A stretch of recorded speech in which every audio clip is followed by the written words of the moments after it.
Hey, good afternoon, guys. Welcome to today's um, session of the Get Ready for Greatness Lunch and Learn workshop. Our 21 Days to Greatness continues as we are now on day 17 and focusing on the third habit to greatness, the habit of loving. So I'm going to get into that a little bit later, but I want to begin with or continue, I should say, the teaching that I've been focusing in on over the last couple days, identifying the greatness zone. And in the past, we've talked about those zones stretching from the mediocre to the miraculous. And then there are these five zones in between. And I'm going to go into detail on all of those. Now, if you are catching me for the first time, please allow me to introduce myself. My name is Richard Cuff. I'm president of CTI Marketing, founder of Nasimba Business Alliance, host of the podcast, The PS Factor, and master greatness coach here at GetReadyForGreatness.com.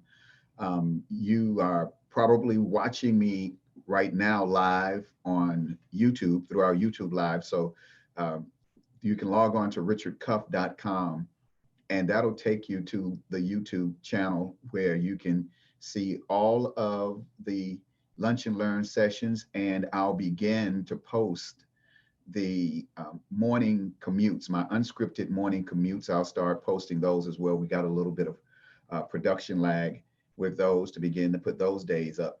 But you can catch them all on my Get Ready for Greatness Facebook page. Every one of the broadcasts are there. So do like the Facebook page, Get Ready for Greatness. Also, my personal page, where I'm now doing this live, Richard Cuff. So you can follow me at Richard Cuff on Facebook, at Richard Cuff on Twitter, and at LinkedIn, and at Cuff the Comedian on Instagram. So let's see, I think I covered all the bases. Of course, you want to follow also the podcast at thepsfactor.com. So when you get over to the YouTube page, do subscribe and also hit the like button on the videos and that ring that bell because then you'll get the alerts whenever I post a new video. And you can certainly leave a comment. Let me know what you think on both the Facebook and the YouTube channel. And let's just go ahead and jump right in and get started.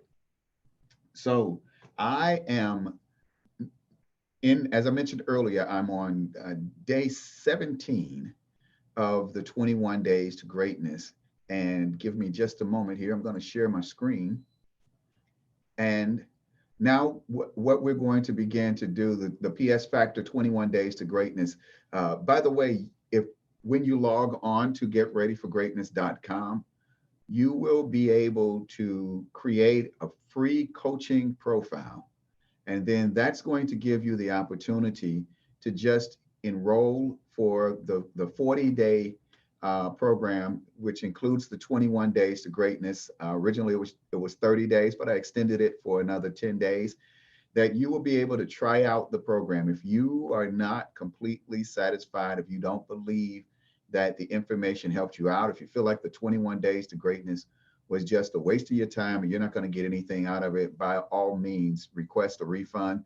But if you're not going to give it 21 days. If you are one of those who say, well, you know what, I got nothing to lose, I could try it out for $49. Yes, I'll do that. And then you don't do anything. That's honestly a waste of your time because you're going to get your money back. But if you're wasting your time, you're wasting my time actually. And you're not getting anything out of it. So I want to challenge you to not be one who is just going to, dip your toe into the water and see if you like it.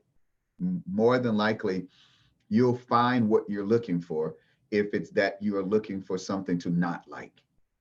That's not going to be difficult to do that. But I'm going to do everything within my power to make certain that you are completely satisfied that these next 21 days, that the moment you began the coaching, go back and start looking at the videos, watch what I'm talking about. You'll be able to see that you have a great opportunity to grow. That's really what this is about. And I'm going to show you how this training is going to take you through the each of the seven um, stages of growth, if you will, those seven zones that you're going to grow through, and ultimately how each one of the three modules have seven components that will line up with each one of those seven zones. So let's jump right in. This is the 21 days, to, the PS Factor 21 Days to Greatness training, which is the combination of our lunch and learn sessions, where in this particular session today, I'm going to be talking about the greatness zone. The lunch and learn was originally called the understanding the basics of business ownership, because really that's what it was designed for. This particular course is designed for that individual who is just getting started, just discovering their entrepreneurial desire, beginning to go through that stage of planning out the idea and thinking, you know, what do I want to do? Where do I want to begin? And how can I get this thing off the ground? Well, that's exactly what we're going to be discovering today. And but who is it not for? It's not for that person that wants to get rich quick. This is not a get rich quick scheme. There are no guarantees. The only thing that's guaranteed is that if you put in the effort, you'll get some sort of an outcome. You will not see a waste of your time if you give it 100% of your effort. And that's all really I can offer you.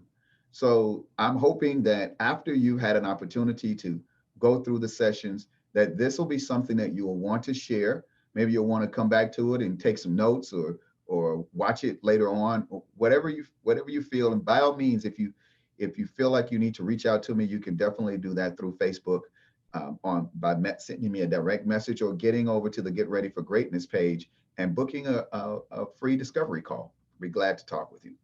So the greatness zone is coming out of that understanding the basics of business component. And then we have the other side, which is what I call the PS factor. And it's the PS factor is it's a balance between your physical world and your spiritual world, with the understanding that balance, like control, is a myth. It's something you think you have until the moment you lose it. So it's not necessarily balance that you should be striving for, or control. What you want is to begin to set priorities. And that's really probably the best definition, or harmony. You can get harmony, and you should seek to harmonize. And that may mean that one part of your existence gets to play the key note, while the other parts are harmonizing.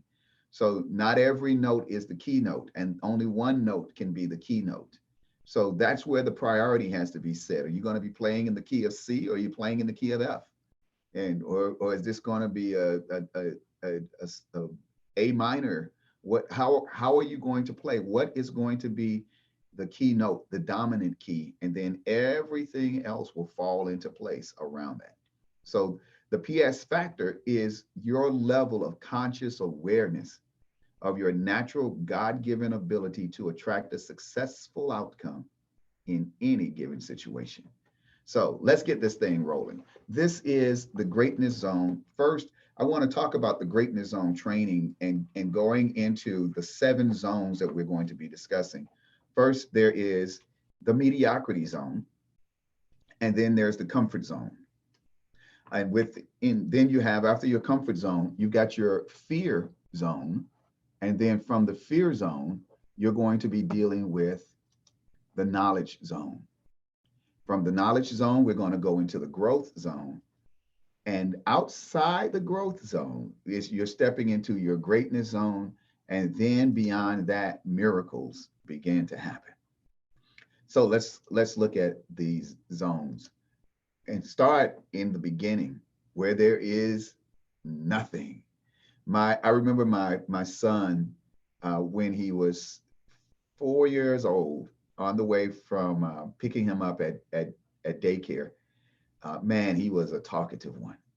And I remember one day in particular, we were parked at the traffic light and heading east.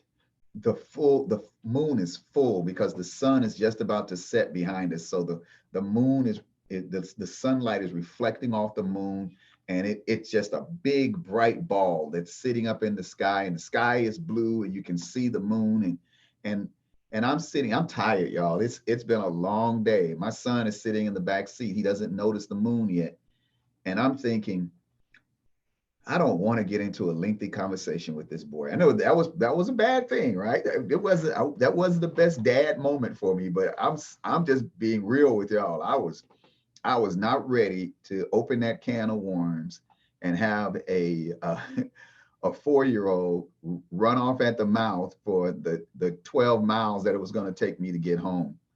So I'm sitting there and I'm really contemplating, do I want to point this moon out to this kid and open up a can of worms?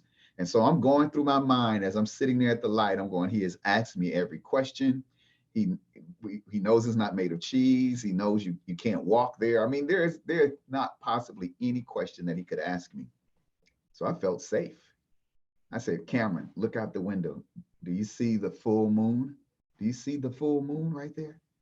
And he looked, and it caught his attention, and you could just see the wheels are turning. You could literally see the questions that were on it, that were on his face. That was well, you could see the questions on his face that were coming up, but as fast as they were coming up, you could see in his mind he was answering those questions. And then the light turned green. I made a left turn, and he sat up, and he looked at me, and he said, and I could see it coming. Here comes the question. Dad, what does the mean? The one question that he had left was the full moon. What does the mean? I was blown away. This kid he was that kind of a person. By the time I could explain, I began explaining to him that the word the is just simply a way to point you toward what the subject is. The moon, the car, not just any car, but the car, this car that I'm talking about. So once he understood that, um, how to use the word the chair, um, we one question came after the other one, and by the time we got up to Dunn Avenue, the question that he asked, and I'll never forget it because we were making that left turn, going underneath the expressway and getting onto Dunn Avenue, and he said, Dad, what would the world be like if there was nothing? Absolutely nothing. I was so blown away with that question. I didn't even have a way of faking it with him, because my thought was, what 4-year-old on the face of this earth is contemplating what would the world be like if there was nothing in it? Nothing. What do you even come up with a question like that? What would the world be like if there was nothing? And he said it this way. He says, if there was nothing, absolutely nothing. That's a real interesting question, and that's a real interesting world. But the best I can think of is this verse, Genesis 1 and chapter 1, verses 1 and 2. In the beginning, God created the heaven and the earth was without form and void, and darkness was upon the face of the deep. And the Spirit of God moved upon the face of the waters. That's what I believe is the answer. What the world would be like if there was absolutely nothing. Is even in the sense that there is nothing, there is still something. There's something moving in the deep, on the face, within the nothingness that you think is nothing. There has to be something. And um, I call them the four great laws. Um, Albert Einstein and Sir Isaac Newton, well, Einstein sort of took Isaac Newton's theory to the next level. Newton, came up with gravity and the law of motion and all of that. But even Sir Isaac Newton had something that he couldn't explain, and that was what gravity was. He knew it was there. He knew how it behaved, but he couldn't say what it was.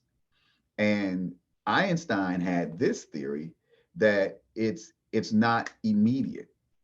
And because it's not immediate, then there must be some other forces at work. Well, um, that's where we come up with the electromagnetic force, the force of gravity, what they call the strong force and the weak force. And in between those forces, it, there operates this what some call the God energy or dark matter. It's space in between space, because even my body is not solid. There's something in between the in-betweens. And Einstein came up with a theory, and basically has been proven, and that's where we get E equals MC squared and all that other stuff. But the thing that I find interesting about that nothingness, or that gravity power, that force that's pulling us in that nothingness, is that our sun is the gravity that's keeping the earth in going around the sun. Because the gravity of the sun is here, and it's like a weight, like imagine it pressing down on a tarp or surface, and it wants to press down, and everything that's rolling around it, the planets, they want to roll down toward the sun, but they also want to hurl out into outer space, because that's what their original plan was. That's what they were originally doing, until they came into the gravity of the sun, and they kind of reached this happy medium where just as much as the sun is pulling the planets toward the sun, the planets are also wanting to fly out into space. Einstein knew that that was the issue, because gravity has to obey the speed of light. So if I turned off the sun would go dark, it would go cold, and gravity would separate. But if I turned off the sun, and I did it now, you know what would happen? Nothing. Like my son, absolutely nothing. Nothing would happen. Yeah, I just flipped the sun off. The sun is gone. It's disappeared. And guess what's going to happen? You and I will sit here and talk for a total of 8.5 minutes. For 8.5 minutes, we'll sit here and talk before we realize the effect of the sun disappearing. Because it will take 8.5 minutes for darkness to reach the earth, 8.5 minutes for the gravity to be released, 8.5 minutes for the cold air to hit us. That means right now we are living in this time zone of what we believe to be this moment called now, and it's really not now. Oh, you want to really be blown away? The nearest star to us is something like 40 light years away after the sun. So you have to go a 25 light years, or whatever the number is. That's the distance that light travels in a year at the speed of light. 25 years. So what that means is the next closest star, if it goes out, it'll be 25 years before you know it's dark, meaning every star up in the sky could have exploded decades ago. We're in total darkness and we don't know it, because there's something moving that makes us believe that all of this stuff is real around us. And that's the beginning. In the beginning, where there is nothing, you must understand this: everything is silent, everything is still, everything is dark, and everything is hidden. And that's where we begin. That's the zone that gives birth to all the other zones. That's the zone where we begin. That's the zone where we end. And you're going to see how we're going to end in silence. Well, we're not going to get to that. That's one of the habits, but that'll come in essence on day 7. But that's what we're working toward, is in the silence that is in the beginning will be the silence in the end. And you'll discover that. You'll soon see how that works. All right, so let's begin with that first zone, the mediocrity zone. In the mediocrity zone, you are in survival mode. You're relying on basic instinct. You're at the fight or flight, and ultimately, you're one of those that go along, to get along. I don't want to rock the boat. I don't want to upset anybody. I didn't send the soup back because I didn't want to upset anybody in the kitchen. And that's mediocre. That's I'm just going to do the minimum required for today because I don't want to rock the boat. But then you get out of that mediocrity zone and it moves over to your comfort zone. Now, in that comfort zone, you're going to find that target, that area that's your sweet spot. And in that comfort zone, you feel confident and you feel safe, you feel serene, you feel secure. Anything comes along to upset that, you're going to challenge it. And that's what we're having right now. That's where all of our debates are. If you look at any of the things that's happening within our political world, our finance, our health, all of the, pick one, any challenge, name one challenge that you are facing today, and it's dealing with one of those four areas. Are you confident in your government? Are you confident in your the stock market? Are you confident? No, nobody's confident right now. Do you feel safe? Eh, if we did, we'd be outside at the beach walking up and down. No, we don't feel safe. We're wearing masks because there's a coronavirus out there. How about serene or serenity, that peacefulness? Do you feel it? How could you possibly? When you I know how I feel picking up my phone and having a don't even want to click the next news article because I can't turn it on. Because if I go over there and I look at what's on my news feed, it's going to be something that challenges my peaceful mind. And then secure. Uh, what we think we're secure, are we secure? Do we have this virus thing on lockdown where we know it's contained and it's not going to go anywhere? Nope. We feel no security. Guess what? Your comfort zone is being challenged. And when your comfort zone is being challenged, then you're moving into that next zone. That's the fear zone. In that fear zone is where you lack self-confidence and you find yourself seeking approval. Now, I want to pause right there on lack self-confidence. And I've said this before. Marcus Garvey once said that if you lack confidence in self, you are twice defeated in the race of life. But with confidence, you have won even before you've started. That's the power of self-confidence. But you find yourself in that fear zone, you are seeking approval, you're affected by the opinions of others. How many times do you go and look at an article and the very first thing you do is go to read the comments? Before you even read the article, you want to read the comments because you want to see what others are thinking about that particular story before you go in and shape your opinion.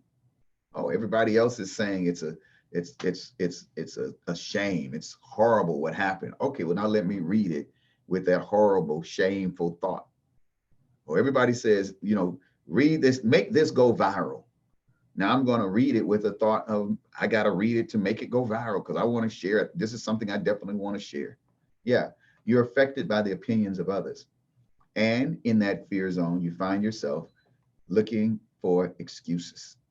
And there's an excuse for everything. There's a reason why.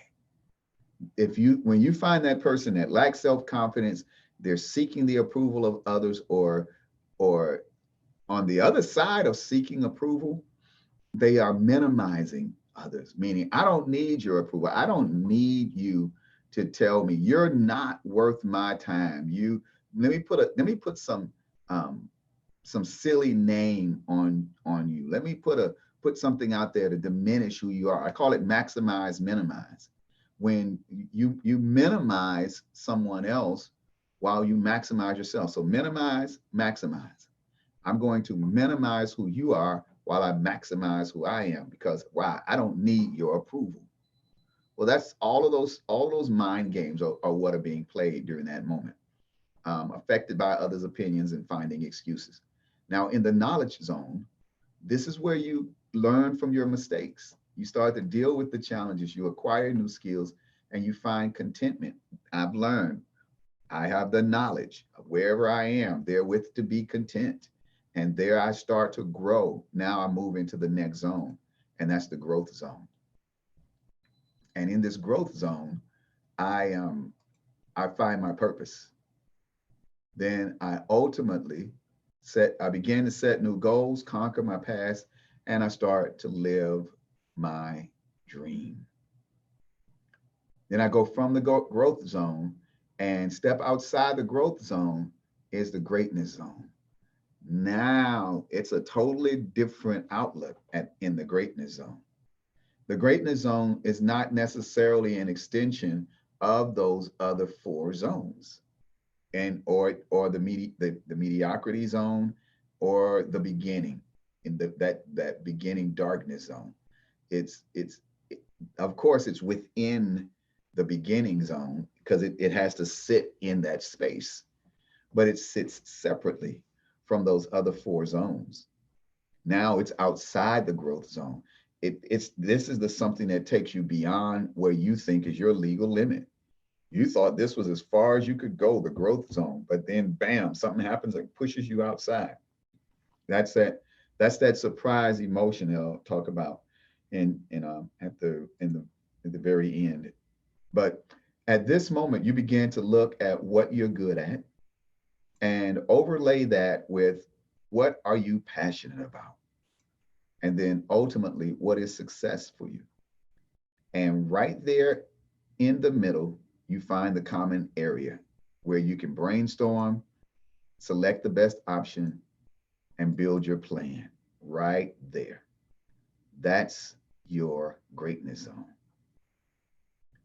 So the greatness zone then becomes the miraculous zone when you begin to take that miraculous zone, complete your purpose, reach your goals, mission accomplished, live in the overflow.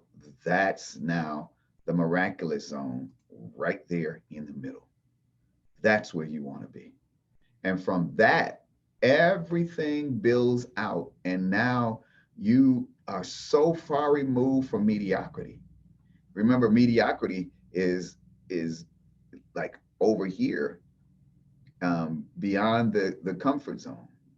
And now you're here in the miraculous. So real quick, let's go over to the seven habits to greatness, and then that'll be a wrap for today's session. Thoughts versus emotions. Thoughts are things. Emotions is an extremely fast subconscious evaluation of the situation, and these are those seven emotions that I talked about, or what's called micro expressions, that you show on your face, or their expressions. It's written all over your face. Yeah, surprise. And surprise is when you wake up and realize that you've been snatched out of that comfort zone and into your fear zone. And in fear, you're going to go either fight or flight. Remember that? So it's either going to be fear or anger. So fight, fear, you have you have this choice here, fear and anger. And then, or there's joy and sadness. So it's either joy or sadness, but these two are working together. Joy, and you got a choice between joy and sadness, or you got this choice between fear and anger. And ultimately, you have this choice between disgust and contempt. And these are like the widest, I think the farthest away. The disgust it repels you, but what's even worse is that when you start finding disgust within yourself,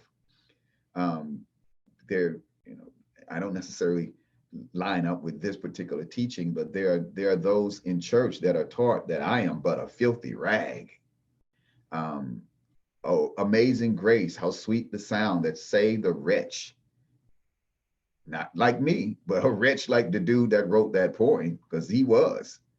But so many people identify with his disgust that they sing that song for themselves.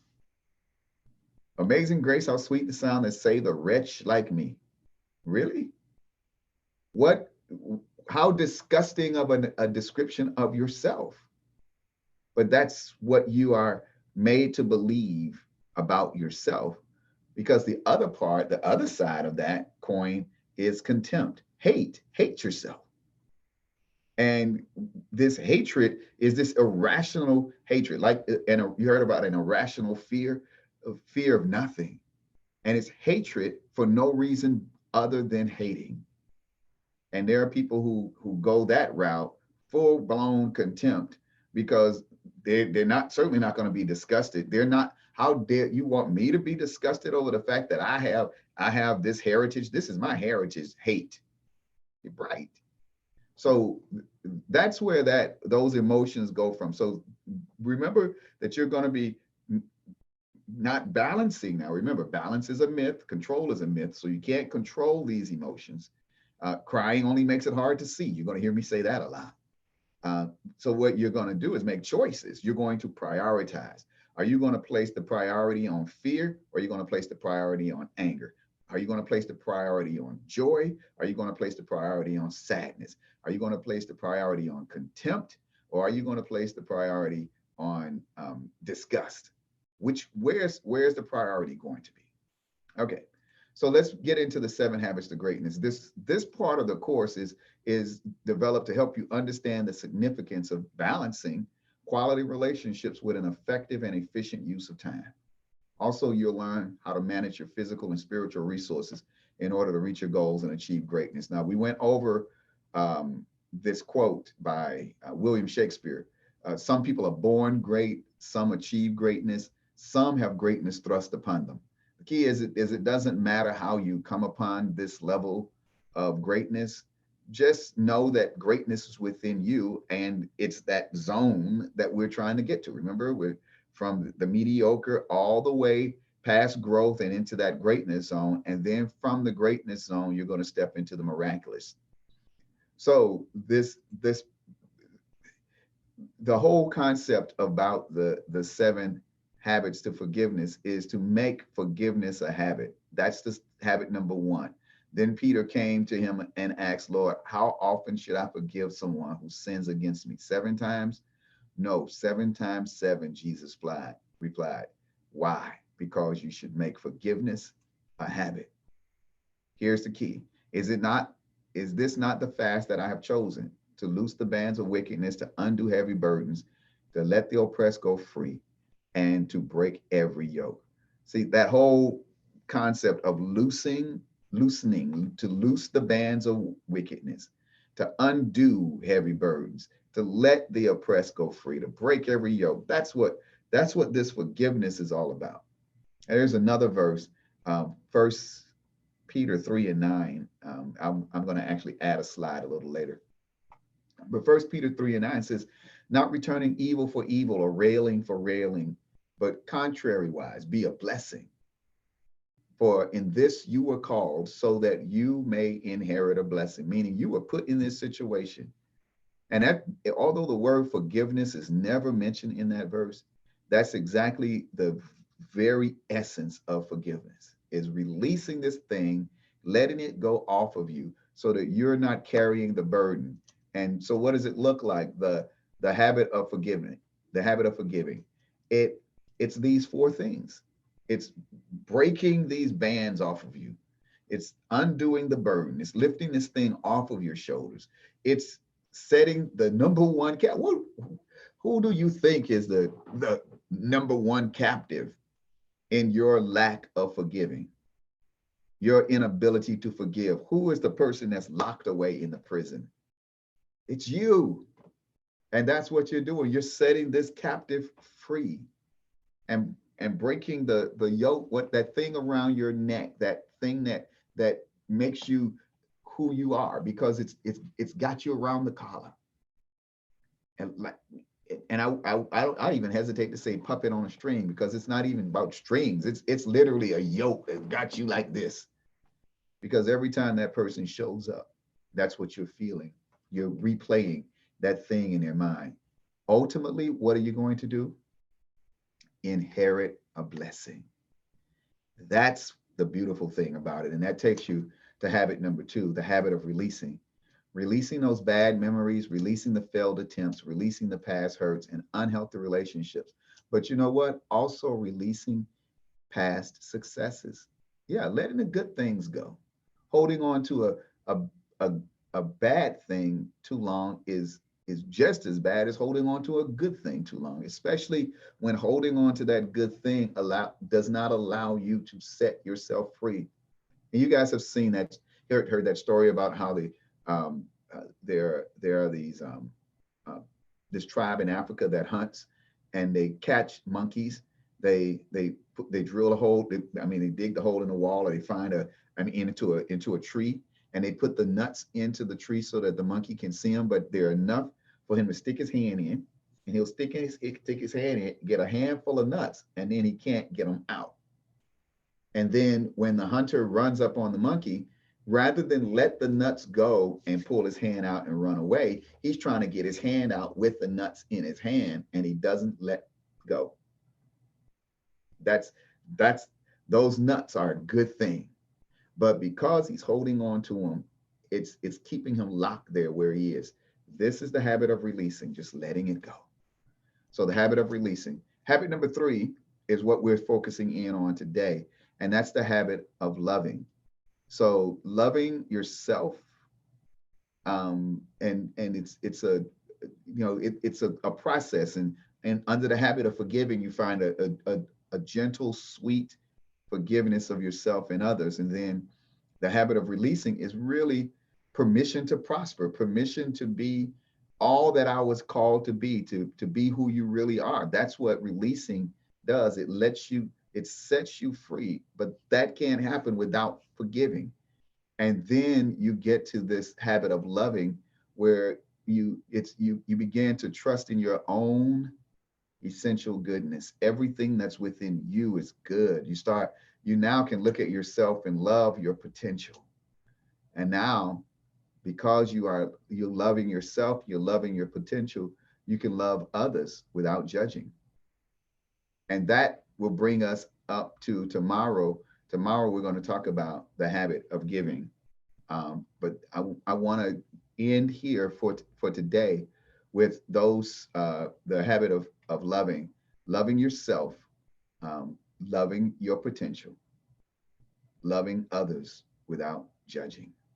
So, guys, this is always a blessing for me. I am really excited that I feel like I made it past hump day.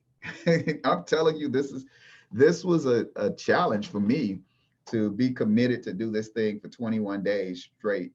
But yesterday was tough because there was so many negative things that were hitting me.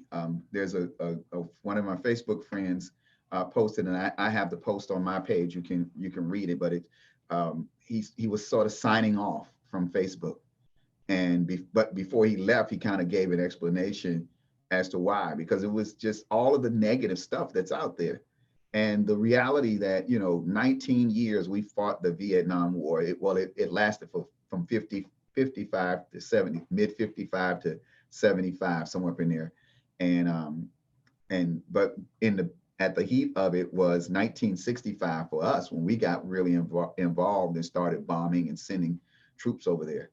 And he took that process, and but he said, in those 10 years, we lost 58,200 souls over a 10-year period. About 5,800 young men died during the Vietnam War.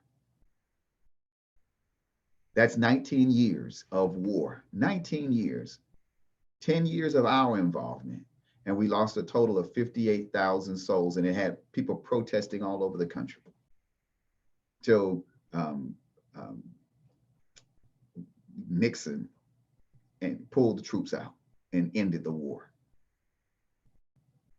We are on course to lose 58,000 people to coronavirus in 19 weeks, not 19 years, 19 weeks. And the only people that are out there protesting are those protesting to add more to the body count. Yeah, we have got a lot of work to do, guys. And I want you to think about that. Share the hashtag only love will reverse the hate. Hashtag only love will, hashtag reverse the hate. log on to getreadyforgreatness.com, create your free coaching profile, shoot me a message, set up a time to talk.